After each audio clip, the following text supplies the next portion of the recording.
United states of আমেরিকাতে একটা conference হয়েছিল। ওই কনফারেন্সটা হচ্ছে পৃথিবীর যত ধর্মগ্রন্থ আছে সবগুলো ধর্মগ্রন্থের 10 মিনিটের আবৃত্তি শোনানো হবে। ওখানে গিয়েছে গীতা, গিয়েছে বাইবেল, ত্রিপিটক, দশাতীর, বেদ, পুরাণ, রামায়ণ, দীঘানিকায়া, ইয়াহবিস, সেকারডেটাল, Talmud, Torah, old testament, new testament, Zend Avesta এবং আল্লাহর কোরআনও। কোন সুবহানাল্লাহ।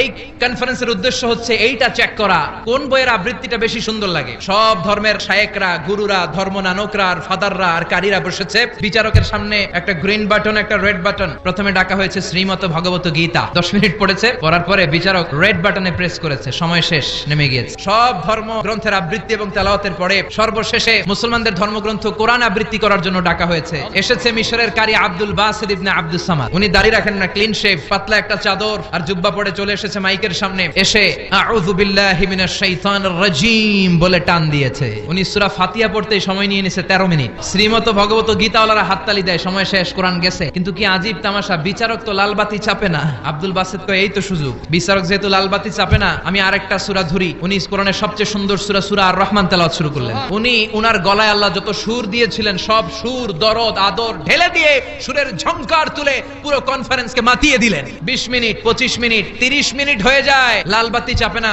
এদিকে অর্গানাইজিং কমিটির প্রধান চেয়ার থেকে উঠে এসে বিচারকের গায়ে ধাক্কা দিয়ে বলে, এই বিচারক ভিমড়ি খেয়ে ওর সালাদ দিয়ে কি হুশ নাই। না পেরে বিচারক দাঁড়িয়ে বলে, ও আব্দুল বাসিত ইবনে আব্দুস সামাদ, আজকের এই প্রতিযোগিতায় তোর জন্য তেলাওয়াতের কোনো সময় নাই, তোর যত মনে চায় তুই পড়ে যা।